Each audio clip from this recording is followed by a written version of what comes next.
और हमने अनुभव किया, ऋषिकेश में कथा हो रही थी, जितनी देर कथा में बैठते उतनी देर रोते।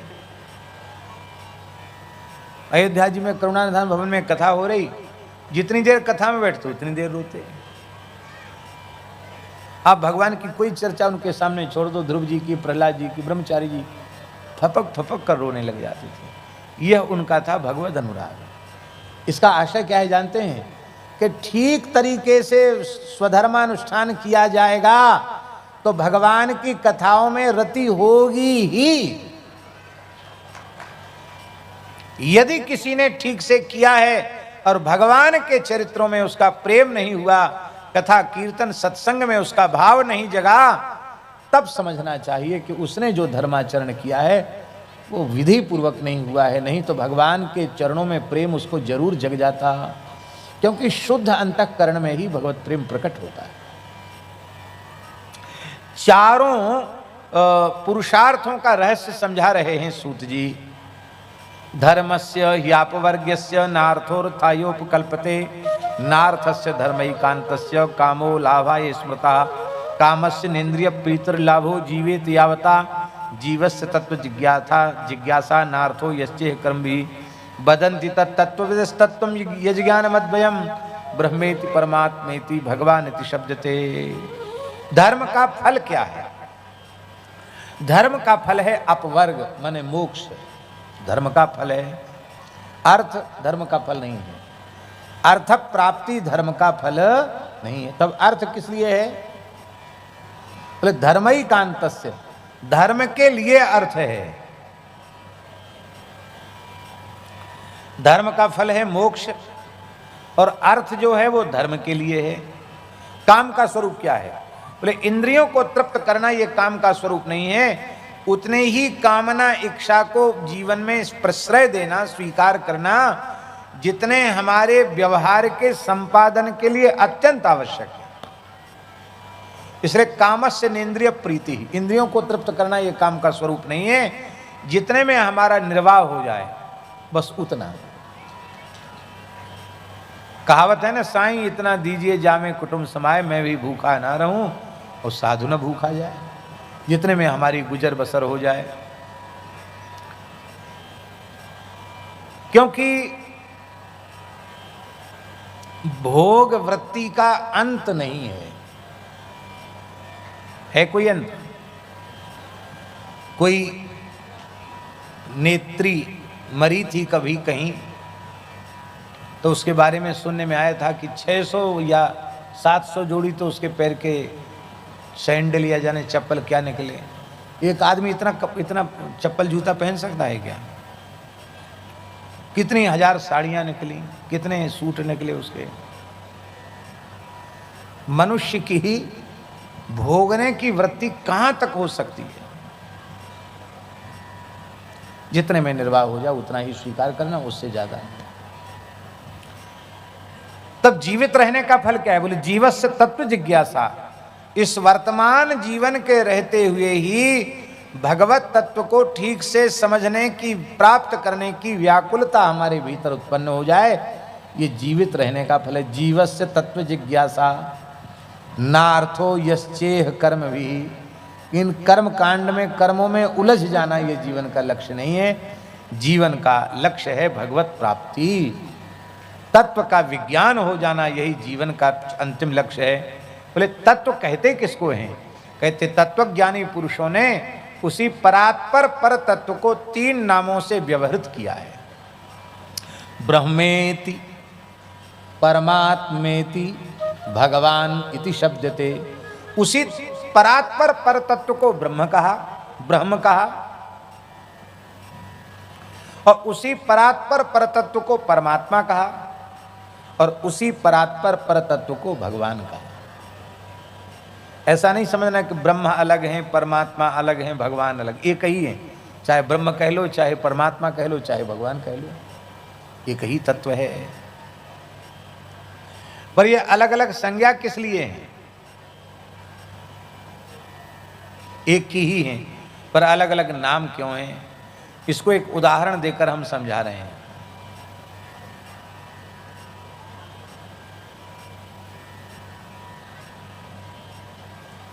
शिशुपाल वध नाम का एक नाटक है, संस्कृत का काव्य है। शिशुपाल वध महाकाव्य है। इसके रचयिता का नाम क्या है? हाँ, महाकवि माघ, जिनके संबंध में ये बात प्रसिद्ध है, उपमा कालिदासस्य भारवेरर्थ गौरवम दंडिनः पदलालित्यम माघे संति त्रयो गुणा। वो महान कवि माघ, उनके द्वारा लिखा हुआ काव्य है शिशुपाल वधम। उसका एक उदाहरण हम आपको दे रहे हैं, शिशुपाल वध का। धर्मराज युधिष्ठिर राजसु यज्ञ के द्वारा भगवान और भगवान की विभूतियों का यजन करना चाहते थे। तो पांडवों की ओर से न्योता देने के लिए देवर्षि नारद जी द्वारिका पधारे भगवान के पास, शिशुपाल वध के अनुसार। तो देवर्षि नारद जी जब भगवान को न्योता पांडवों की ओर से राजसु यज्ञ का न्योता देने आए, तो जैसे ही द्वारिका पहुंचे नारद जी आकाश में थे। तो इतना प्रकाश उनके शरीर से निकल रहा था कि नारद जी की आकृति नहीं दिखाई दे रही थी, केवल एक प्रकाश का गोलक दिखाई पड़ रहा था। तो द्वारिकावासी उठ के खड़े हो गए, अरे बोले आज तो साक्षात भगवान सूर्य नारायण भगवान द्वारकाधीश कृष्ण का दर्शन करने आए हैं।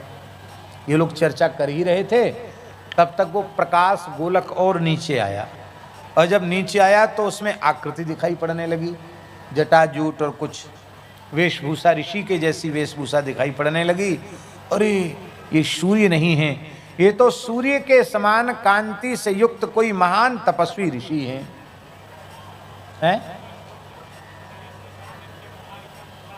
हाँ,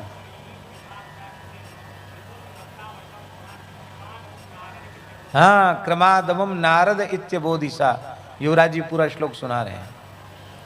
तो अब पहले दिखाई पड़ा कि कोई तपोधन ऋषि हैं, और जैसे ही वह और प्रकाश पुंज निकट आ गया तो क्रमशः सबको क्रमाद अमम नारद इत्यबोध, अरे ये तो नारद जी हैं, ये सबकी समझ में आ गया। अब ध्यान में आई बात, जो केवल प्रकाश स्वरूप ब्रह्म का अनुभव कर रहे हैं, वो वही वैसे ही हैं जैसे द्वारकावासी दूर से नारद जी को देख रहे थे। उन्होंने कहा वो ज्योतिर्मय ब्रह्म है, और निकट आ गए योगी तपस्वी, बोले वो परमात्मा है, परम प्रकाश रूप है। और जो बिल्कुल पास में आ गए वो बोले तो ये तो हमारे भगवान हैं, हमारे साथ खेलने खाने वाले भगवान हैं। बोलो भक्तवत्सल भगवान की। अब आप इतनी दूर से केवल प्रकाश का ही आनंद लेना चाहते हो तो उस मार्ग में जाओ, और भगवान के साथ खेलना चाहते हो तो भगवान से प्रेम करो, यही कहने का भाव है। उन्हीं को भगवान कहते हैं। बहुत सुंदर अध्याय है। कहते हैं शुश्रूषो श्रद्धादानस्य वासुदेव कथारुचि श्यान महत सेवया विप्राह पुण्य तीर्थ निषेवनात्। महापुरुषों की सेवा करने से, पवित्र तीर्थ का सेवन करते हुए महापुरुषों की सेवा करने से भगवान की कथाओं में अनुराग उत्पन्न हो जाता है। और जब प्रेम से भगवान की कथाओं को सुनने लग जाता है तो शृण्वताम स्वकथाम कृष्ण पुण्य श्रवण कीर्तन हृदयंतस्थो ह्यवद्राणी विधुनोति सुहृत्सताम। जब प्रेम से भगवान की कथाएं सुनने लग जाता है तो उसके अंतःकरण की सारी मलिनता समाप्त हो जाती है। यहाँ कृष्ण कर्ता पद है और विधुनोत यह क्रियापद है। इसका अर्थ है अंतःकरण की मलिनता को सर्वथा नष्ट कृष्ण ही कर देते हैं। माने जब कथा सुनने हम बैठते हैं तब हम अपने अंतःकरण की शुद्धि के कर्ता स्वयं नहीं होते, अपितु हमारे अंतःकरण की शुद्धि के कर्ता सर्वसमर्थ भगवान होते हैं। इसलिए कथा सुनने से बढ़कर के चित्त की शुद्धि का दूसरा कोई साधन नहीं है। इस तरह से जब धीरे धीरे भागवतों की सेवा करते करते, कथा सुनते सुनते जब अंतःकरण निर्मल हो जाता है तो भगवान के चरणों में नैष्ठ की भक्ति प्राप्त हो जाती है। फिर रजोगुण तमोगुण जीवन में नहीं रह जाते हैं, और जब रजोगुण तमोगुण नहीं रह जाते हैं तो काम लोभादि विकार भी नहीं रह जाते हैं, और जब काम लोभादि विकार नहीं रह जाते हैं विशुद्ध सत्व में उसकी स्थिति हो जाती है। तो एवं प्रसन्न मनसो भगवत भक्ति योगता, भगवत भक्ति के योग से अंतःकरण जब प्रसन्न हो जाता है, आह्लाद से भर जाता है, तो भगवत तत्व विज्ञानम मुक्त संगस जायते। भगवान के तत्व का विज्ञान आसक्ति रहित पुरुषों को ही होता है। मुक्त संगस्येव भगवत तत्व विज्ञानम जायते नामुक्त संगस्य। भगवान का विशेष ज्ञान शरीर संसार में जिनकी कहीं भी ममता नहीं है, आसक्ति नहीं है, उन्हीं को भगवान के तत्व का ज्ञान होता है। और ये शरीर संसार की ममता भगवान की कथा सुनने से ही नष्ट होती है, और कोई दूसरा इसमें साधन नहीं है। ये दूसरा जो अध्याय है प्रथम स्कंध का, ये द्वितीय नहीं है। हम तो इस दूसरे अध्याय को अद्वितीय अध्याय कहते हैं। हम तो कहते हैं इस अध्याय की ही एक सप्ताह कथा होनी चाहिए, इतना सुंदर अध्याय है। पूरा साधन का मार्ग बता दिया गया, कैसे जीव का कल्याण होता, सब बात बता दी गई है। वासुदेव परा वेदा, वासुदेव परा मखा, वासुदेव परा योगा, वासुदेव परा क्रिया, वासुदेव परम ज्ञानम, वासुदेव परम तपः, वासुदेव परो धर्मो, वासुदेव परागति। सब कुछ भगवत परक ही है। और वह भगवान जीव जगत पर परम उपकार करने के लिए, सब जीवों का परम कल्याण करने के लिए भगवान विविध अवतार ग्रहण करते हैं। तब तब धरी प्रभु विविध शरीरा,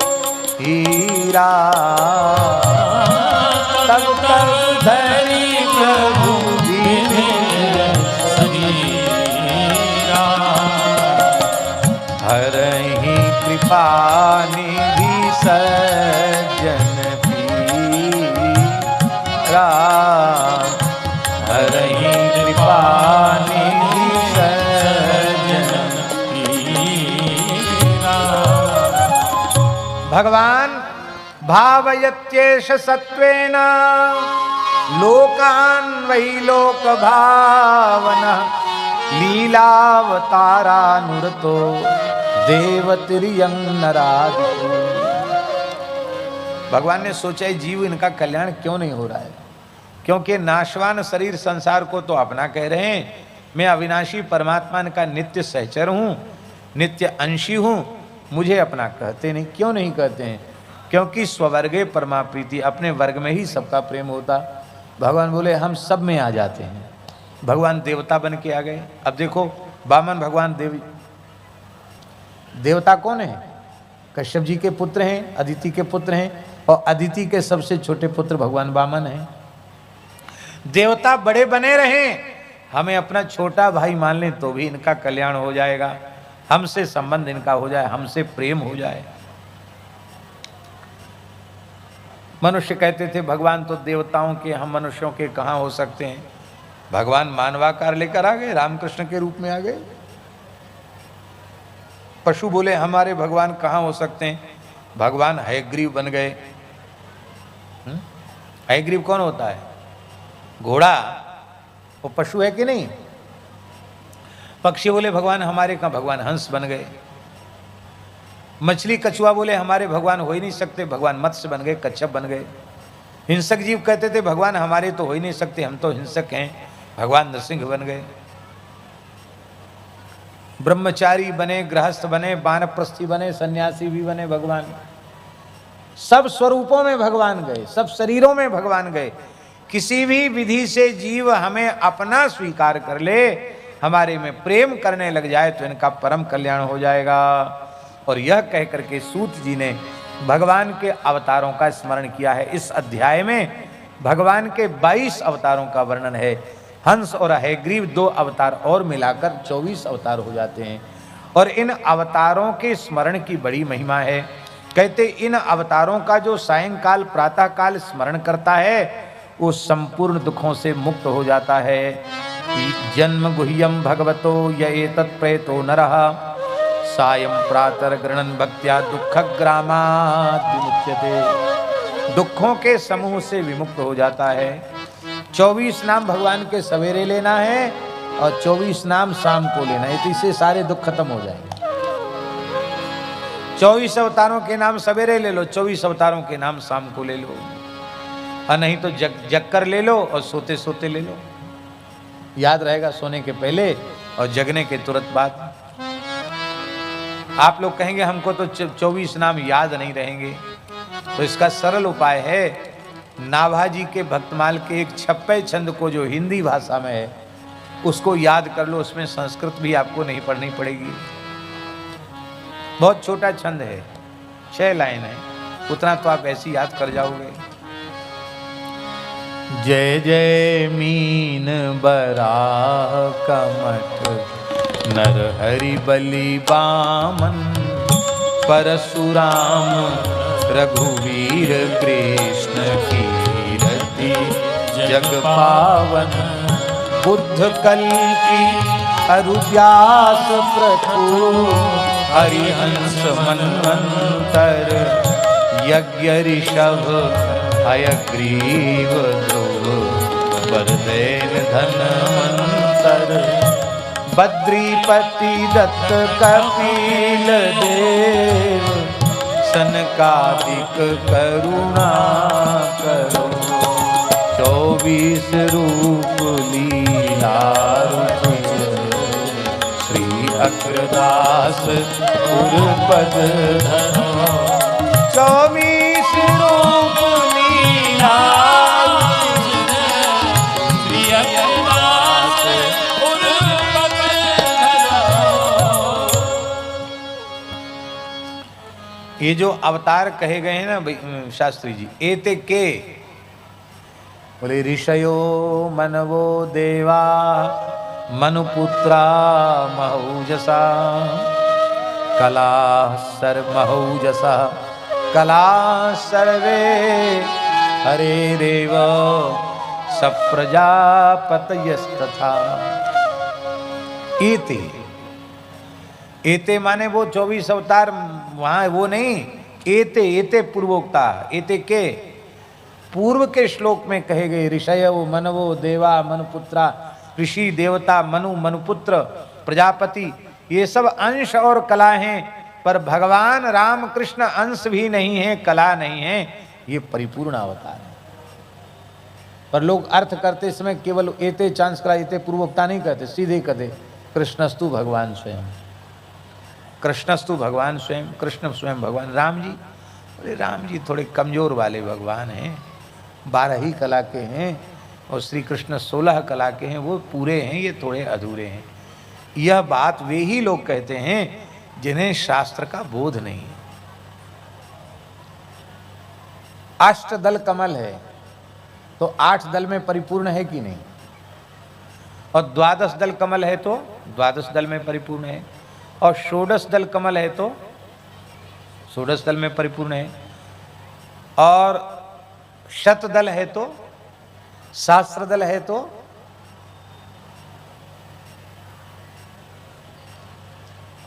भगवान तो वस्तुतः निष्कल हैं। निष्कलो निरंजनो निर्विकल्पो शुद्धो देव एको नारायणो न द्वितीयोस्ति कश्चित, उपनिषद में लिखा है।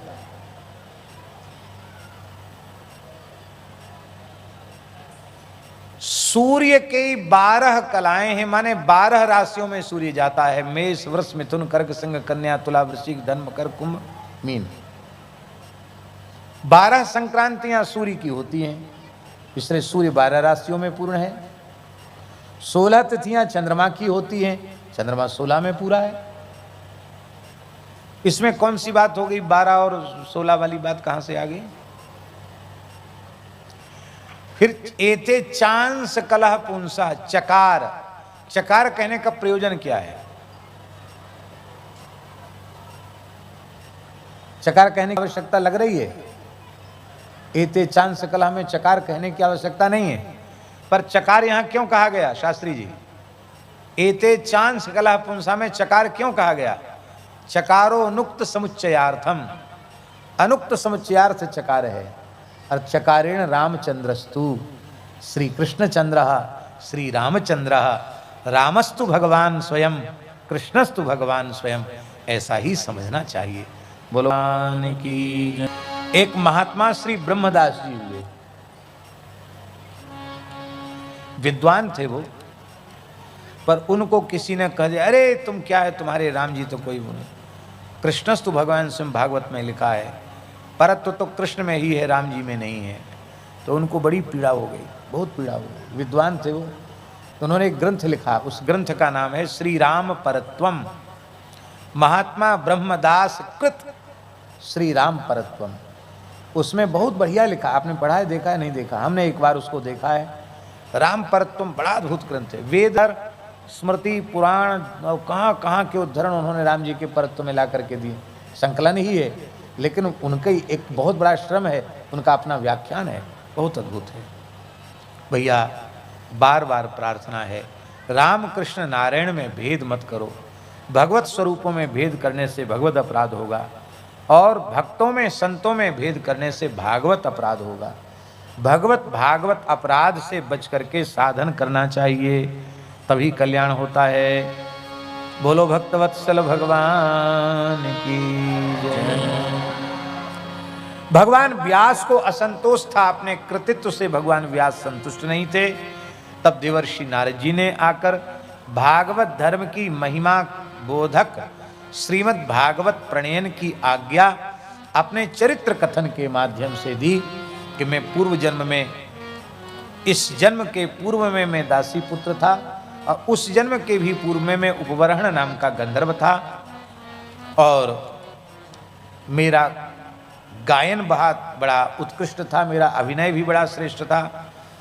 तो भगवान के चरित्र का अभिनय करके करके गाने के लिए मुझे ब्रह्मलोक बुलाया गया, लेकिन वहाँ मेरी वृत्ति वहाँ की अप्सराओं के रूप के प्रति आकृष्ट हो गई। मैं उनको अपनी ओर आकृष्ट करने लगा, ऋषियों को क्रोध हो गया, उनके शाप से मुझे दासी पुत्र के रूप में जन्म लेना पड़ा। इससे एक बात समझनी चाहिए कि भगवान की लीला करने वाले, उनकी यदि वृत्ति संसार के किसी रूप के प्रति है तो उनको नीचे गिरना पड़ेगा। ब्रह्मलोक से नीचे गिर गए नारद जी। भाई हम सुखदेव जी तो नहीं हो सकते, हो सकते हैं क्या? नहीं हो सकते। हम तो कम नहीं कर सकते कि जिस आसन पर बैठाकर आप लोगों ने हमारा तिलक किया है, पूजन किया है, वो परमहंस चक्र चूड़ामणि, आत्माराम, आप्तकाम, पूर्ण काम, परम निष्काम भगवान श्री सुखदेव जी का आसन है। ये हम विचार कर सकते हैं कि नहीं? इतना ही विचार हम कर लेंगे तो हमारे जीवन में पवित्रता आ जाएगी।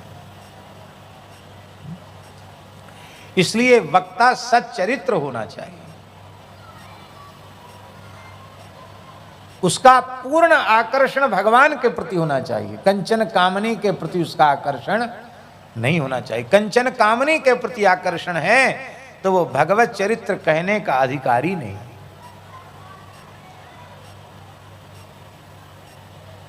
एक घटना, समय तो हो गया लेकिन एक घटना हम आपको सुनाना चाहते हैं।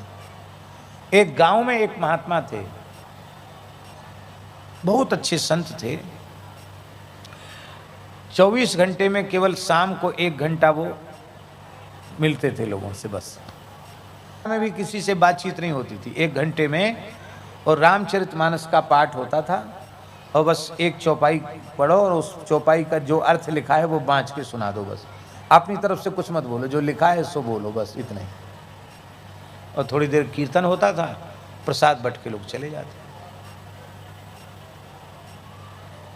तो हमारे शरीर के पिताजी उस गांव में अध्यापक, तबादला हो जाता ना, तो वहाँ गांव में पहुँच गए, अध्यापक बन के गए। वहाँ लोग कच्ची रसोई भोग लगी। अब भोग लगी तो वो भोग लगाने के बाद लोगों को दे भी रहे थे, कोई प्रसाद मांग रहे थे उनको प्रसाद दे रहे थे संत जी। और पिताजी मन में सोचने लगे मैं कैसे लूँ, मैं तो ब्राह्मण हूँ। अब ये तो संत जी ने भी नहीं बनाया, एक लड़की ने बनाया, वो भी विप्रेतर ने बनाया, तो मैं कैसे लूँ उनके मन में। और भगवान को भोग लगा हुआ है, नहीं लेता हूँ तो भी ठीक नहीं, लूँ तो भी ठीक नहीं, अब मैं क्या करूँ। अब तो उसी समय वे संत बोले, अरे पांडे जी, आपके लिए अलग हम भोग लगा के रखे हैं, आपको देंगे, आपको ये नहीं देंगे खाने के लिए। हाँ, आपको नहीं देंगे, आप ब्राह्मण हैं, आपको हम नहीं दे सकते। उन्होंने हाथ धोए, हाथ धो के पेड़ा का भोग लगाया और उनको एक पेड़ा दिया। तो ऐसी कितनी घटनाएं घटी कि वो बिल्कुल अंतर्यामी थे, त्रिकालदर्शी महात्मा थे। तो पिताजी के पिताजी ने उनसे कहा, वो सुनाते थे गांव जाके कि ऐसे महात्मा ऐसे महात्मा है। बोले देखो अपनों ने नया एक जगह खरीदी है, उसमें मकान बनाना है, पुराना राजाओं का है, उसमें कुछ धनवन गड़ा हो तो उन महात्मा से पूछ लो। पुरानी जगह है, धन गड़ा होगा तो उनसे पूछ लेना चाहिए, महात्मा सिद्ध हैं तो पूछ लो। बाबा ने कहा, पिताजी बोले ये बात तो हम उनसे नहीं पूछ सकते। बोले नहीं नहीं, मेरी आज्ञा है, तुमको पूछना पड़ेगा, पूछो उनसे जाकर। तो मन में सोचे पिताजी की आज्ञा है तब तो पूछेंगे। अरे निकल आएगा तो क्या है, बढ़िया काम होगा, मकान बन जाएगा, कुछ दान पुण्य कर दिया जाएगा उसमें से। तो पिताजी गए, स्कूल पहुंच गए और अपने छुट्टी हुई तो स्नान करके और वहाँ कथा कहने पहुँचते थे, कथा कहने पहुँच गए। तो जैसे ही पहुँचे तो एक चौकी बिछी रहती थी, उस पर कंबल, उस पर बैठते थे। जाते ही उन्होंने भगवान को प्रणाम किया, संत को प्रणाम किया। तो संत जी थोड़े गुस्सा से थे। बैठो, वहाँ बैठो। पिताजी नीचे बैठ गए। मन में सोचने लगे कि रोज तो हमको बिठाकर व्यासपीठ पर पूजन करते थे, तो आज तो सीधे बातें ही नहीं कर रहे हैं। वहाँ बैठो। नीचे सब आम जनता में बिठा दिया, बैठ गए।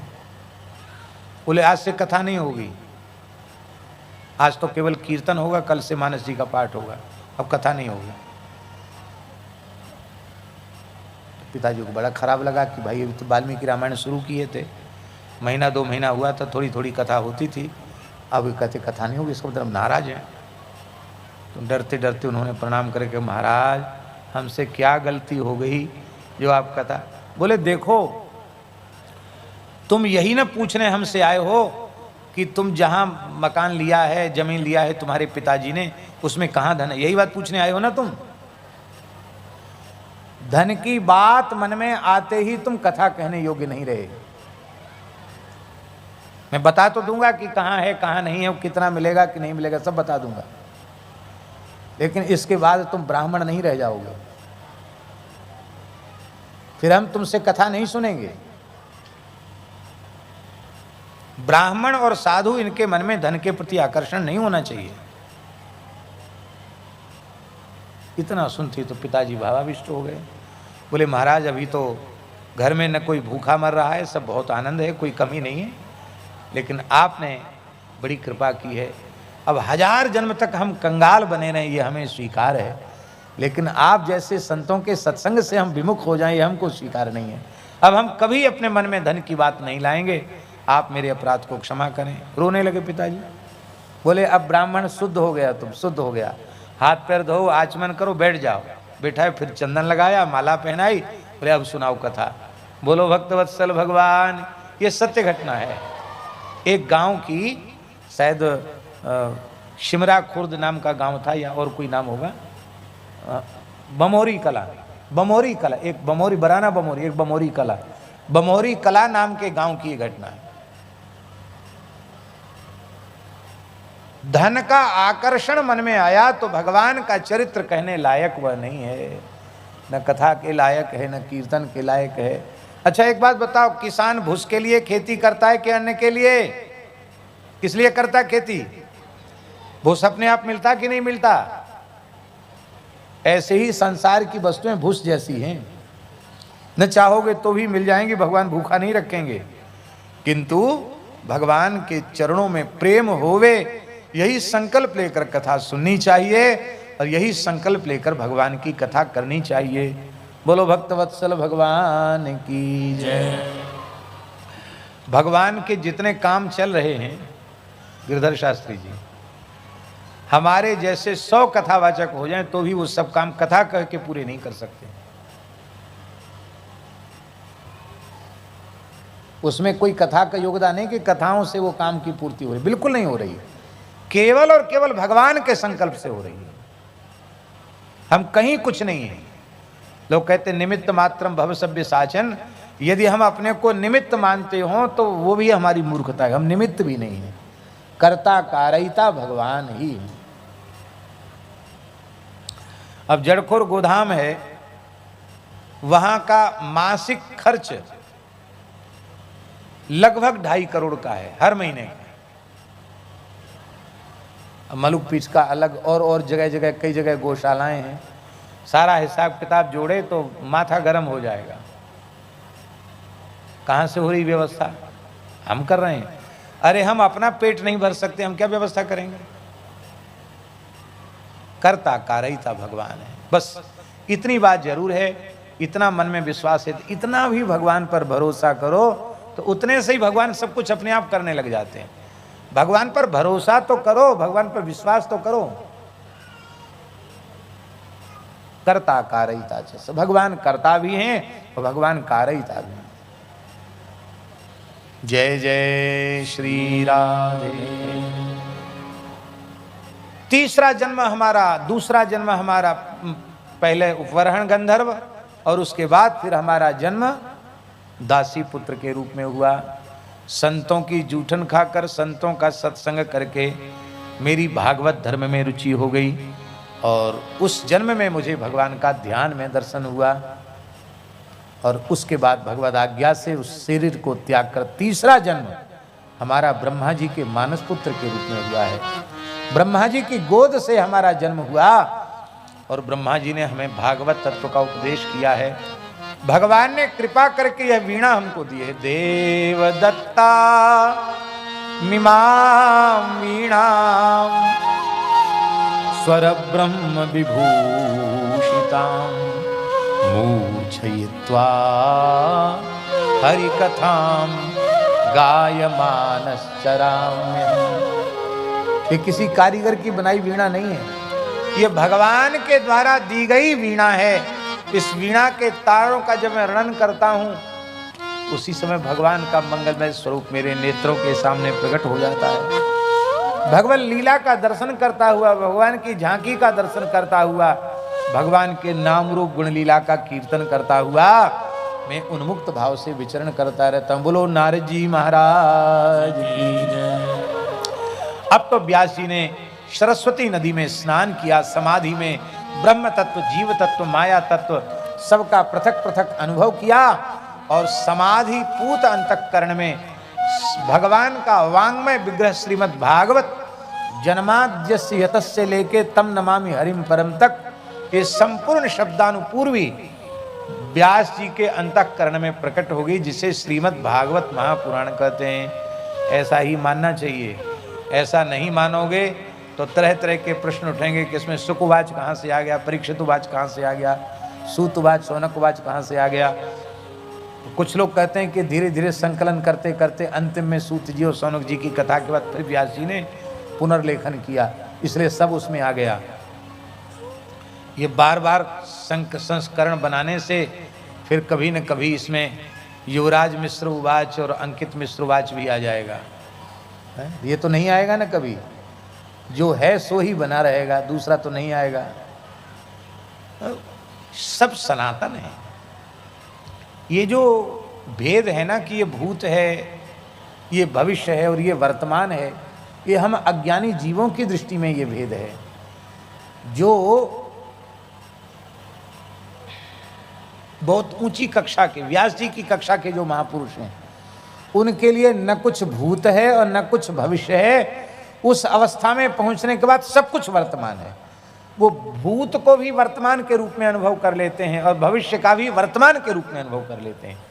इसलिए जिसको जो कुछ, जिसने जो कुछ कहा, जो कुछ कह रहा है और जो कुछ कहने वाला है, वो सब कुछ भगवान व्यास के त्रिकालावादित ज्ञान में सब वर्तमान के जैसा है।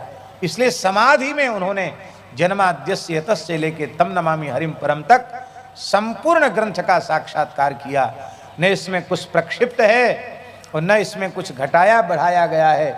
उस संपूर्ण ग्रंथ को उन्होंने प्रकट किया और इसे अपने पुत्र परमहंस चक्र चूड़ामणि श्री सुखदेव जी को पढ़ाया, क्योंकि ये परमहंसों की संहिता है।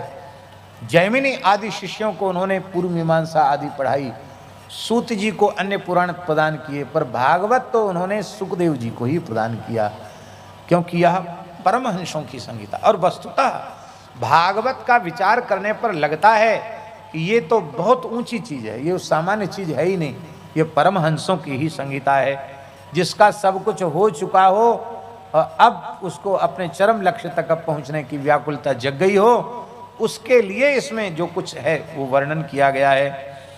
श्री सुखदेव जी महाराज की जय। राजर्षि परीक्षित के जीवन वृत्त का भी यहाँ स्मरण किया गया और इस जीवन वृत्त के स्मरण में महाभारत की कुछ घटनाओं का स्मरण किया गया।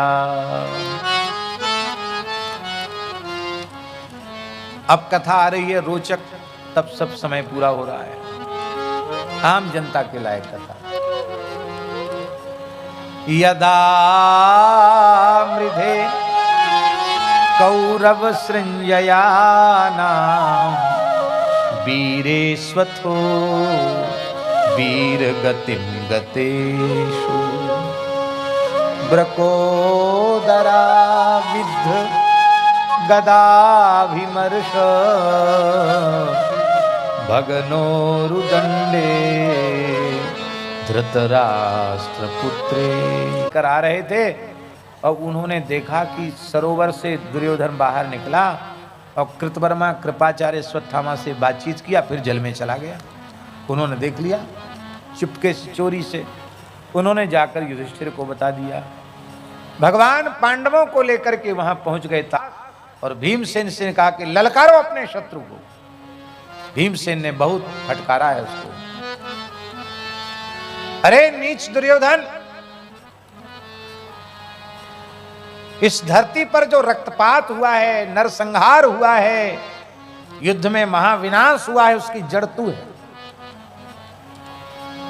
बड़े बड़े महारथी अतिरथी वीरों को युद्ध में गंवा देने के बाद, अपने निर्णय के बाद कायर की तरह तू जल में माया से बांध करके जल को विश्राम कर रहा है। वीर पुरुषों को यह शोभा नहीं देता। यदि तू वीर है तो युद्ध कर, नहीं तो पराजय स्वीकार कर। हम तुझे प्राण दान देते हैं, जीवन दान देते हैं। दुर्योधन सहन नहीं कर पाया और दुर्योधन सरोवर के जल से क्रोध में भरा हुआ दुर्योधन निकला। अपनी विशाल गदा को अपने कंधे पर रखे हुए था, हाथ में लिए था। भीमसेन की द्वंद्व युद्ध की, गदा युद्ध की चुनौती दुर्योधन ने स्वीकार की। भगवान की लीला है। उसी समय बलदेव जी आ गए। बोलो दाऊ दादा की जय। भगवान ने महाभारत युद्ध के पहले ही दाऊ जी को कह दिया था, आप जाओ तीर्थ यात्रा कर आओ।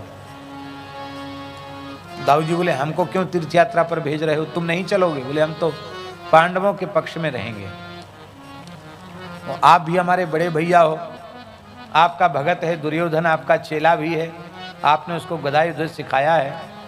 वो रोने गाने लगे, आपके चरण पकड़ लिए कि दादा गुरुजी हमारे पक्ष में आपको खड़ा होना पड़ेगा। तो कहीं आपके मन में दया आ गई दुष्ट के प्रति और आपने दुर्योधन के पक्ष में खड़ा होना स्वीकार कर लिया, तो कौरव पांडव भाई भाई तो झगड़ ही रहे हैं। कृष्ण बलदेव भी एक दूसरे से लड़ जाएंगे। भाई हम पांडवों के पक्ष में, तुम कौरवों के पक्ष में, भाई भाई का झगड़ा हो जाएगा। इसलिए युद्ध तो टलेगा नहीं, युद्ध होगा, क्योंकि मैं चाहता हूं युद्ध हो, दुष्टों का नाश हो।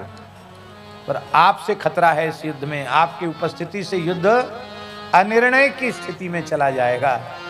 इसलिए आप तो तीर्थ यात्रा के लिए चले जाए। दाऊ जी बोले, ठीक है भैया, जैसो तू कहे। दाऊ जी चले गए। तीर्थ यात्रा के प्रसंग में ही वे कुरुक्षेत्र आए थे, अलग से युद्ध के लिए नहीं आए थे। पर जब दाऊ जी आ गए तो सबने दाऊ जी के चरणों में प्रणाम किया। बोलो दाऊ दादा की जय। भीमसेन ने भी चरणों में प्रणाम किया, दुर्योधन ने भी चरणों में प्रणाम किया। दाऊ जी को सारा समाचार समझ में आ गया, पता चल गया। दाऊ जी को दया आई और दाऊ जी ने समझाया, भीमसेन को समझाया कि देखो इस मरे हुए को तुम क्या मार रहे हो। इसने अपने मित्र कर्ण को गंवा दिया, अपने 99 भाइयों को गंवा दिया, द्रोणाचार्य को गंवा दिया। इसने क्या रहा? भीष्म सरसैया पर पड़े हुए हैं, कुछ नहीं इसके पास। अब मरा हुआ, मरे हुए को क्या मारते हो, छोड़ दो इसको, जाने दो। भीमसेन बोले कि दादा ये बात हम आपकी नहीं मानेंगे, हम जाने तो दें पर ये पराजय तो स्वीकार करें अपनी। बिना इसकी पराजय की स्वीकृति के युधिष्ठिर का राज्याभिषेक संभव नहीं है।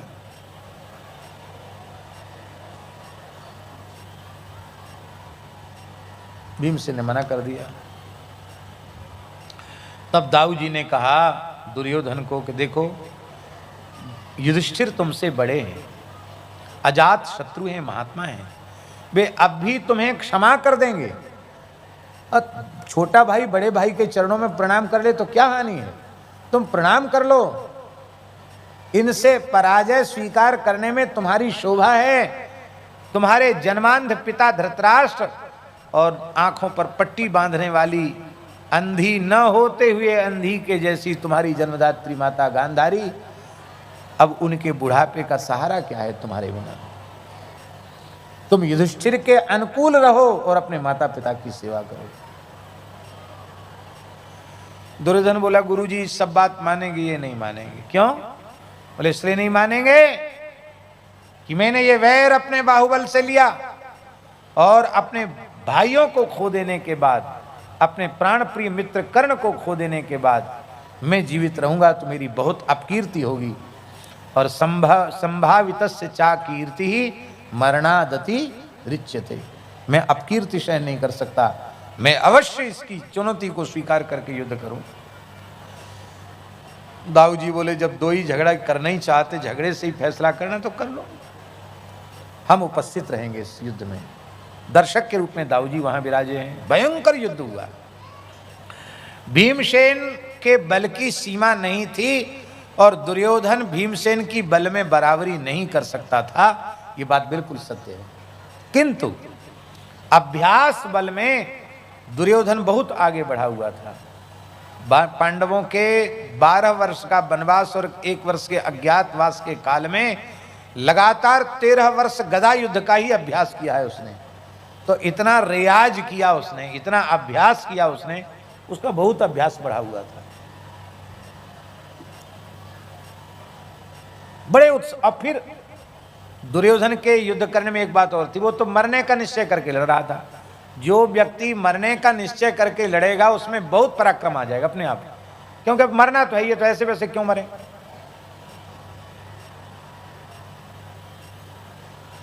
कारगिल में जो विजय हुई थी वो क्यों हुई? उन भारत राष्ट्र के महान सैनिकों ने अपने सिर पर कफन बांध लिया था। कफन बांधने का मतलब निश्चय कर लिया था कि हम अपने जीते जी भारत की धरती को भारत के शत्रुओं के हाथ में नहीं जाने देंगे। और इस दृढ़ निश्चय के साथ अपने प्राण हथेली पर लेकर के जब वे लड़े तो देश की विजय हुई। इसलिए मरने का संकल्प करके जब कोई लड़ता है तो उसमें विशेष पराक्रम प्रकट हो जाता है। दुर्योधन में बहुत पराक्रम था। और एक और बात थी कि भीमसेन तो युद्ध से भी थके हुए थे और ये तो पर्याप्त विश्राम कर चुका था। तो भीमसेन थोड़े ढीले से पड़ रहे थे। तब तक भगवान श्री कृष्ण ने स्मरण दिला दिया, करे ढीले क्यों पड़ रहे हो भाई, अभी मौका है, तुम अपनी प्रतिज्ञा को पूर्ण करो। और भगवान का इशारा पाती उनको प्रतिज्ञा स्मरण में आ गई कि जिस समय द्रौपदी को निर्वस्त्र किया जा रहा था, दुर्योधन ने कहा था कि ये 5 पुरुषों की पत्नी द्रौपदी, इसकी क्या लज्जा है, क्या शील है, इसकी साड़ी खींच दो, इसको निर्वस्त्र कर दो और मेरी जंघा पर इसको बिठाओ। उसमें भीमसेन ने प्रतिज्ञा की थी, अरे दुष्ट दुर्योधन, द्रौपदी पतिव्रता भारतीय नारी है, वो निर्वस्त्र होकर तेरी जंघा पर नहीं बैठ सकती है। तेरी जंघा पर बैठेगी मेरी गदा, जिससे युद्ध में तेरी जंघा विदीर्ण हो जाएगी और रक्त बमन करता हुआ तू अपने प्राणों का त्याग करेगा। आज भीमसेन को अपनी प्रतिज्ञा का स्मरण आते ही क्रोध भर गया और उन्होंने अपनी प्रचंड गदा दुर्योधन की जंघा पर पटकी। जैसे ही जंघा पर पटकी, लोहू लुहान होकर के रक्त बमन करता हुआ दुर्योधन युद्ध के मैदान में गिर गया।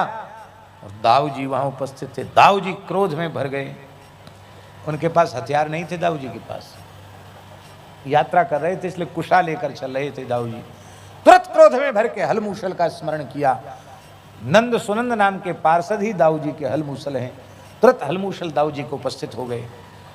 बोले, दुर्योधन अन्यायपूर्वक मारा गया है, जीता गया है। भीमसेन ने अधर्म किया। गदा युद्ध में नाभि के नीचे गदा का प्रहार करना वर्जित है, पर इसने जंघा में गदा का प्रहार करके धर्म युद्ध की मर्यादा को कलंकित किया है। मैं भीमसेन को अवश्य दंड दूंगा। आज भीमसेन जीवित नहीं रहेगा। दौड़े दाऊ दादा, पांडवों के मुंह सूख गए हुए, महाराज नई आफत आ गई। विजय पराजय के रूप में बदल रही है, हैं? भगवान ने कहा निराश मत हो, बड़े लोगों के चरण बड़े कच्चे होते हैं, चाहे जितनी गलती हो जाए बड़ों के पैर पकड़ लो, नाटकीय ढंग से मत पकड़ो, भीतर से दुखी होकर पकड़ लो तो सब काम बन जाएगा। भगवान ने दाऊ जी के चरण पकड़ लिए। दाऊ जी भगवान को घसीट कर आगे बढ़ रहे थे। छोड़ो छोड़ो छोड़ो, तुम पक्षपाती हो पांडवों के, तुम अन्याय देख सकते हो, मैं नहीं देख सकता। दाऊ जी, भगवान ने कहा हम आपको ये कब कह रहे हैं कि आप दंड मत दो, आप तो दंड तो मुझे दे सकते हो, भीमसेन को दे सकते हो, सबको दे सकते हो, आप बड़े हो, बड़े को दंड देने का अधिकार है, पर छोटा कुछ कहता हो तो उसकी बात भी सुननी चाहिए। दाऊ जी थोड़े से, क्या कहना चाहते हो बोलो। बोले आप क्या कह रहे हैं पहले ये बताओ। बोले मैं कह रहा हूं कि दुर्योधन भीमसेन ने अधर्म किया है। वाह दादा, आप तो बहुत भोले हैं, आपको भीमसेन का धर्म अधर्म के रूप में दिखाई पड़ रहा। बोले हाँ, इसका अधर्म है, इसने जंघा पर गदा का प्रहार किया है। भगवान बोले दादा स्मरण करो, जब द्रौपदी को निर्वस्त्र किया जा रहा था उस समय भीमसेन ने प्रतिज्ञा की थी कि मैं अपनी गदा के प्रहार से तेरी जंघा युद्ध में विदीर्ण कर दूंगा। क्षत्रिय यदि अपनी प्रतिज्ञा को पूर्ण नहीं करता है तो यावत चंद्र दिवाकर उसे नरक में रहना पड़ता है, 14 इंद्रों के कार्यकाल तक उसको नरक में रहना पड़ता है। क्षत्रिय का प्रधान धर्म है अपनी प्रतिज्ञा का पूर्ण करना। भीमसेन ने कोई पाप नहीं किया, अपनी प्रतिज्ञा को पूरा करके बिल्कुल ठीक किया। दाऊ जी निरुत्तर हो गए, ठंडे पड़ गए, थोड़े से कम हो गए दाऊ जी, आवेश कम हो गए दाऊ जी। भगवान ने सोचा मौका अच्छा है, गरम गरम लोहा पर चोट करने से जैसा चाहो वैसा मुड़ जाता लोहा, ताव ठंडा हो गया फिर तो सब काम गड़बड़। भगवान तो भगवान ही ठहरे, उनके जैसा वक्ता कौन होगा। भगवान बोले दादा मेरी बात तो सुनिए, आप दुर्योधन भीमसेन के कर्म को अधर्म बता रहे हैं, पर पांडवों का क्या अपराध था, उनको लाक्षागृह में जलाकर भस्म करने का षड्यंत्र रचा गया। लाक्षागृह में पांडवों को बुआ कुंती को जलाकर मारने का षड्यंत्र का धर्म था। पांडु के धरोहर के रूप में धृतराष्ट्र को राज्य सिंहासन मिला था, पांडु के ज्येष्ठ पुत्र युधिष्ठिर उसके लिए सब प्रकार से अधिकारी थे, तो उनके पिता का अधिकार उनको देना यह धर्म था कि उनकी संपत्ति पर अधिकार करके उनको घर से निकाल देना यह धर्म था। पांडवों को राज्याधिकार से वंचित किया गया, क्या वह धर्म था। फिर उन्हें खांडवप्रस्थ दिया गया, कोई नगर नहीं दिया गया, जंगल में राज्य दिया गया, और उन्होंने अपने पौरुष से इंद्रप्रस्थ जैसे महान नगर का निर्माण किया और चारों दिशाओं में दिग्विजय यात्रा करके सारी धरती को जीता, राजसू यज्ञ किया, और वह श्री, वह ऐश्वर्य, वह कीर्ति तुम्हारे पुत्रों को दुर्योधन को सहन नहीं हुई, और छल पूर्वक जुए में इनका सर्वस्व छीन लिया गया। 12 वर्ष का वनवास, 1 वर्ष का अज्ञातवास, क्या यह धर्म था। मैं स्वयं शांति दूत बनकर गया और मैंने प्रस्ताव किया कि पांडवों के निर्वाह के लिए 5 गांव दे दो। तुम्हारे इस चेले ने कहा, आपके इस चेले ने कहा, दुर्योधन ने कहा कि सुई की नोक के बराबर भूमि मैं तुम्हें नहीं दे सकता। क्या वह धर्म था। और अभी अभी अन्याय पूर्वक महावीर अभिमन्यु को, कुछ ही दिन पूर्व की बात है, 6 महारथियों ने अन्याय पूर्वक आपके प्राण प्यारे भांजे सुभद्रा नंदन अभिमन्यु को समाप्त कर दिया। क्या यह धर्म था। अब भगवान तो सब जानते हैं, दाऊजी सबसे ज्यादा प्रेम अपने भांजे अभिमन्यु से करते थे, बहुत ज्यादा प्रेम करते थे। उनको ये पता ही नहीं था कि अभिमन्यु मारा गया। अरे अभिमन्यु मारा गया। बोले हाँ यही पापी है, इसी के कारण मरा अभिमन्यु। दाऊजी बोले तब तो ठीक है, यही इसी लायक है, ये यही भोगना चाहिए इसको। और भगवान से बोले कि भैया हम तो थोड़ी देर के लिए आए थे देखने नाटक, तो हम चक्कर में पड़ गए, तुम जो कुछ करो वही ठीक है, और अब हम चले यहाँ से, हम ज़्यादा देर यहाँ रुकेंगे नहीं। तो शास्त्री जी युधिष्ठिर को हाथ जोड़कर कहना चाहिए था, नहीं दादा आप 2-4 दिन विश्राम कर। किसी ने नहीं कहा दाऊ जी से कि आप थोड़ा ठहरिए यहाँ।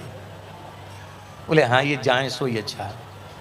दाऊ जी वहाँ से चले गए। बोले दाऊ दादा की। और अब पांडवों को विजय प्राप्त हो गई। दुर्योधन मृत्यु शैया पर पड़ा हुआ है। आहा, पापी मनुष्य सोचता है कि हमारे पाप का परिणाम कभी हमारे जीवन में सामने आएगा नहीं, पर भैया पाप का परिणाम जरूर जीवन में सामने आता है।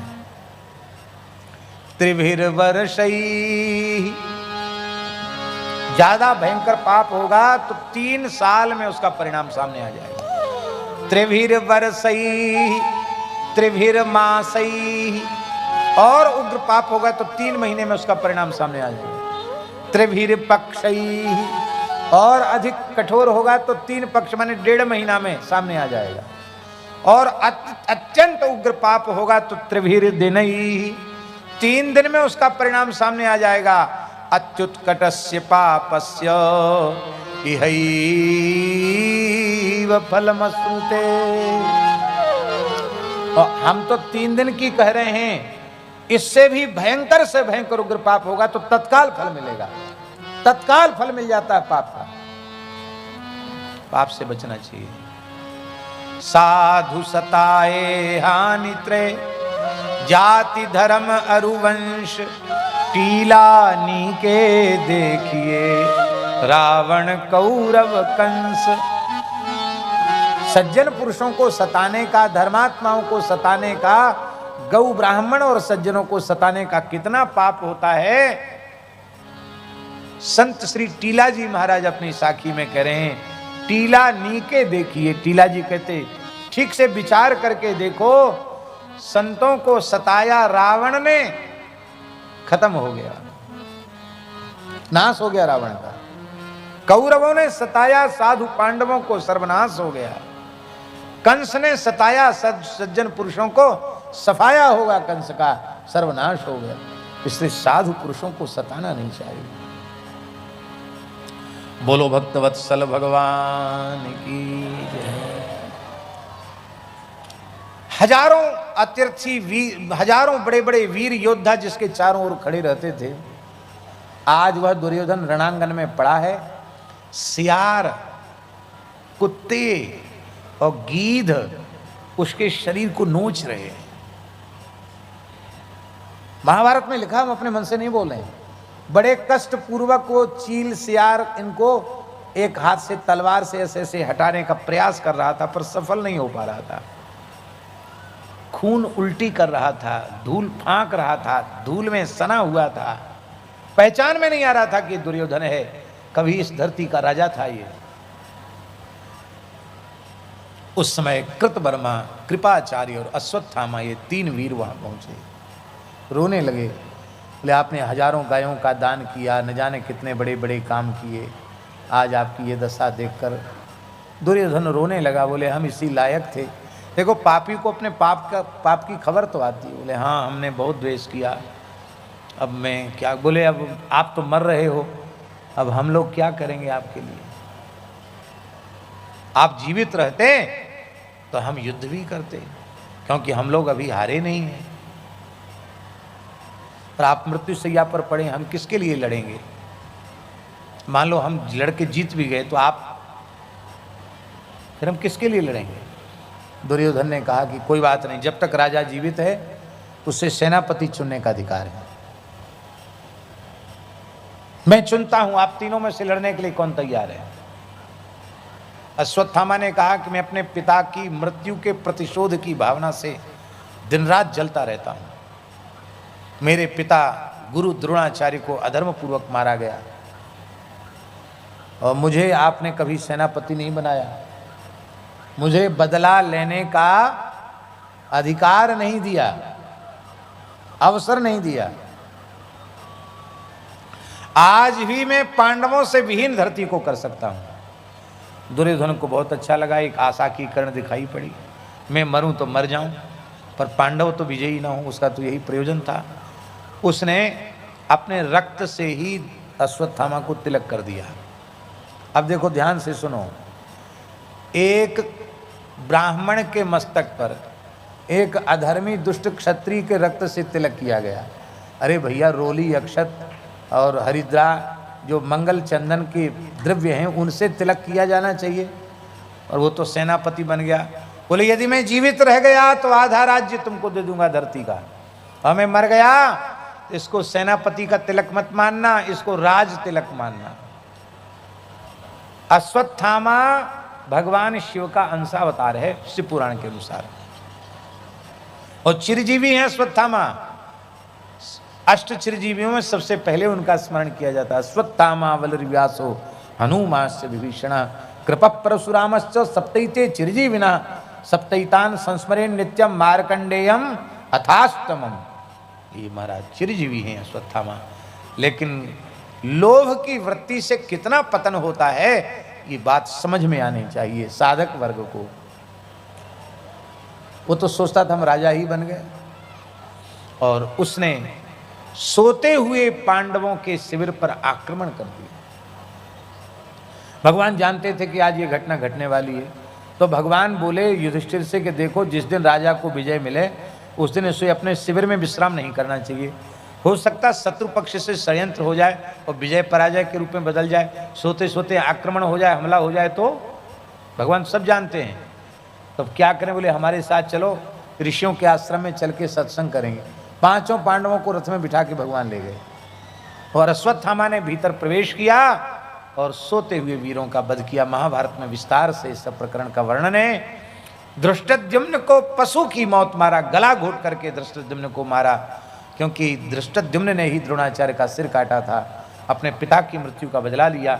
द्रौपदी के सोए हुए 5 पुत्रों का सिर काट डाला अश्वत्थामा ने, और विजयी होकर 5 मुंडों को लेकर दुर्योधन के सामने उपस्थित हुआ। बोले मैं 5 पांडवों का सिर काट कर लाया हूं। दुर्योधन बहुत प्रसन्न हुआ, वाह बहुत बढ़िया, मैं तो मर रहा हूं पर मेरे शत्रुओं का नाश हो गया। लाओ भीमसेन का मस्तक।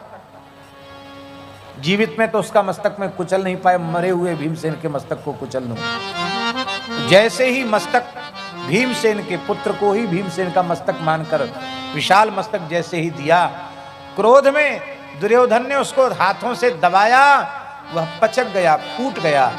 रोने लगा दुर्योधन, ये भीमसेन का मस्तक नहीं है, जिसके मस्तक पर मेरी गदा पड़ती थी तो आग की चिंगारी छूट जाती थी और उसका रोया नहीं झड़ता था। वो भीमसेन का मस्तक नहीं है, ये तो भीमसेन के पुत्र का मस्तक है। अरे अश्वत्थामा, तूने मेरे वंश का नाश कर दिया।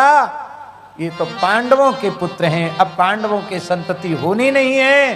कौरवों का वंश चला गया, पांडवों का वंश नष्ट हो गया। श्राद्ध तर्पण के समय कम से कम इन भाग्यहीन चाचाओं के नाम से भी वे अंजलि दे देते। पांडवों के पुत्र तो हमको परलोक में शांति मिलती, पर अरे नीच ब्राह्मण, तुमने मेरा सर्वनाश कर दिया। हाहाकार करता हुआ दुर्योधन मर गया। उसको यही विधान था कि सुख और दुख एक साथ मिलेगा तब उसके प्राण निकलेंगे। शत्रु का विनाश हुआ, अच्छा हुआ, शत्रु तो मारा गया, ये सुख हुआ, और मेरा वंश ही नष्ट हो गया, इस बात का दुख हुआ। उसी समय उसके प्राण निकल गए। भगवान पांडवों को लेकर शिविर में पहुंचे। द्रौपदी कुररी की तरह विलाप कर रही थी। अपने वीर 5 पुत्रों का धड़ पड़ा है, सिर नहीं है वहां उपस्थित। अश्वत्थामा का यह कर्म सब बताया जा रहा था। भगवान ने उस अर्जुन ने प्रतिज्ञा की, तेरे पुत्रों का हत्यारा कहीं भी दुनिया में हम पकड़ के लाएंगे। भगवान श्री कृष्ण के साथ अर्जुन निकल पड़े, अश्वत्थामा का पीछा किया। अश्वत्थामा ने देखा कि ये तो आ ही गए, तब हार करके अश्वत्थामा ने ब्रह्मास्त्र का प्रयोग किया। अर्जुन घबरा गए उस प्रयाग्नि को देख करके। भगवान ने कहा ब्रह्मास्त्र का समन ब्रह्मास्त्र के द्वारा ही संभव है, तुम ब्रह्मास्त्र का प्रयोग करो। जैसे ब्रह्मास्त्र छोड़ा, दोनों अस्त्र टकराने लगे। ब्रह्मास्त्र से ब्रह्मास्त्र टकराता तो भी प्रलय हो जाता है, अकाल पड़ जाता है, अवर्षण हो जाता है। तब भगवान नारद, भगवान व्यास और पर्वत ऋषि ने प्रकट होकर के उस उत्पात का शमन किया, और भगवान की आज्ञा से अर्जुन ने गुरु भक्ति के प्रताप से दोनों ब्रह्मास्त्रों का उपसंहार कर लिया। क्योंकि द्रोणाचार्य जी ने अश्वत्थामा को प्रयोग तो सिखाया था, उसको लौटाना नहीं सिखाया था। अर्जुन को दोनों सिखाया था। उपसंहार करके दोनों अस्त्रों को ले लिया, अश्वत्थामा को बांध दिया। भगवान कहते थे मार डालो इसको, पर अर्जुन ने मारा नहीं, द्रौपदी के चरणों में उपस्थित किया। धन्य है द्रौपदी की ब्राह्मण भक्ति। जैसे ही द्रौपदी ने देखा तो मुच्यता मुच्यता मेष ब्राह्मणो नितरां गुरु। अरे छोड़ दो, ये ब्राह्मण है, ये तो सबका गुरु है। ये इतना ही नहीं, सएस भगवान द्रोण प्रजा रूपेण वर्तते। ये साक्षात द्रोणाचार्य ही पुत्र रूप से उपस्थित हैं, क्योंकि आत्मा वही जायते पुत्र इति वेदानुशासनम। जिनसे तुमने संपूर्ण धनुर्वेद सीखा है वे द्रोणाचार्य। छोड़ दो। अरे इसके मरने से हमारे पुत्र जीवित नहीं हो जाएंगे। मैं क्षत्राणी हूं, 5 पुत्रों के वध का शोक सहन कर लूंगी, पर इसकी माता ब्राह्मणी कृपी वो अपने पुत्र में मोह होने के कारण वो सती नहीं हुई। और जब उस अश्वत्थामा को तुम मार दोगे तो उसकी माता रुदन करेगी। जिस क्षत्रिय के राज्य में गाय, ब्राह्मण, अबला नारी रुदन करती है, उस ब्राह्मण का समूल, उस राजा का समूल नाश हो जाता है। ये नहीं जानते हो? छोड़ दो इसको, प्रणाम करो। ये गुरु पुत्र है, इसको प्रणाम करो। भगवान का हृदय भराया। धन्य है द्रौपदी, तुम ऐसे ब्राह्मण में भी ब्राह्मण का दर्शन कर रही हो। ये है सच्ची श्रद्धा, ये है सच्ची भक्ति। पर भीमसेन कहते थे नहीं नहीं, द्रौपदी के कहने से क्या हुआ, मारो इसको, छोड़ो मत, दुष्ट है। अर्जुन बोले मैं क्या करूं? द्रौपदी कहती छोड़ दो, दादा कहते मार दो, मैं क्या करूं? भगवान ने कहो मारो भी मत, छोड़ो भी मत। क्या मतलब? बोले ब्रह्म बंधुर न हंतव्य आतताई बधारण। नीच से नीच ब्राह्मण को मारना नहीं चाहिए और आतताई को छोड़ना नहीं चाहिए। दोनों व्यवस्थाएं मेरे द्वारा बनाई गई हैं, जो सही हो वही करो। तब अर्जुन समझ गए कि ब्राह्मण का मृत्यु दंड नहीं, ब्राह्मण का तय उसका वध है। उसकी मणि को उखाड़ लिया और कहा तुम युधिष्ठिर की राज्य की सीमा से बाहर चले जाओ। अश्वत्थामा को क्षमा करने 5 दिव्यास्त्रों का प्रयोग पांडवों के ऊपर किया। भगवान ने सुदर्शन चक्र से उनको नष्ट कर दिया। तब फिर क्रुद्ध होकर उत्तरा के गर्भ पर पुनः ब्रह्मास्त्र का प्रयोग किया। उत्तरा भगवान की शरण में आई और महाराज जी भगवान उत्तरा के गर्भ में प्रविष्ट हो गए और गर्भगत परीक्षित की भगवान ने रक्षा की। ऐसे भगवान भक्त वत्सल हैं। अब भगवान का काम पूरा हुआ, भगवान जा रहे हैं द्वारिका। कुंती रोते हुए आ गई। कुंती ने भगवान की स्तुति की और कहा विपदा सन्तु न सस्वत तत्र तत्र जगत गुरु भवतो दर्शनम यत्स्याद पुनर्भव दर्शनम। हे प्रभु, ये संपत्ति हमें नहीं चाहिए, हमें विपत्ति चाहिए। विपत्ति आपका दर्शन कराने वाली है। मेरे पुत्रों को संपत्ति मिली तो आप द्वारिका जा रहे हैं। भगवान आपकी स्मृति बनी रहे, हमको तो यही आशीर्वाद दीजिए।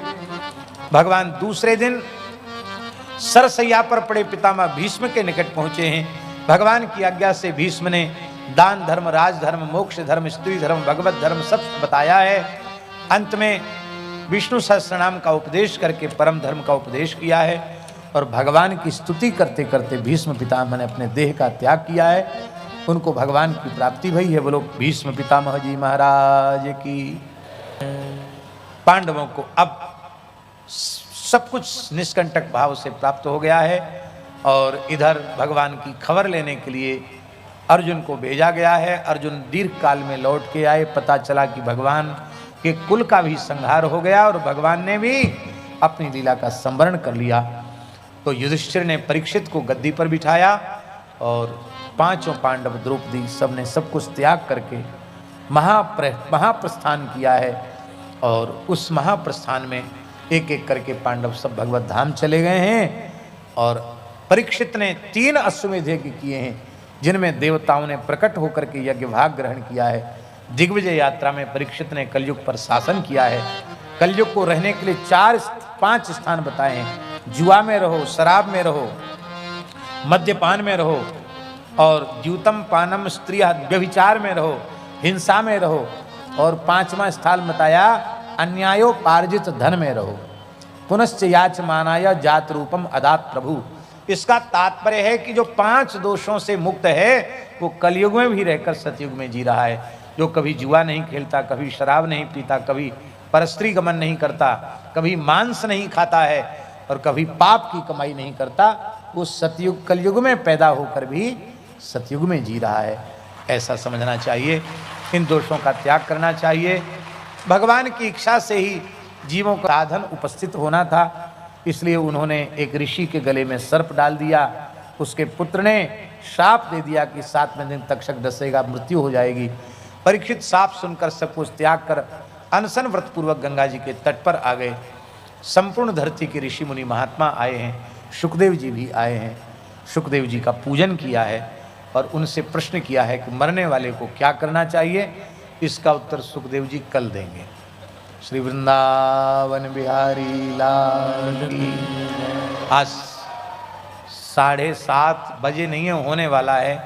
रास बिहारी की लीला में हमने थोड़ा विघ्न उपस्थित किया, इसके लिए हम रास बिहारी भगवान से क्षमा प्रार्थी। उन्हीं की लीला कह रहे थे, क्या करें, ऐसा प्रसंग था, उसको बीच में छोड़ नहीं सकते थे। सुखदेव जी को बुलाना ही था, कल ही आना था सुखदेव जी के, कल नहीं आ पाए, आज आए। वो भी बड़ी कठिनाई से आए, बड़ी भाग दौड़ में आए।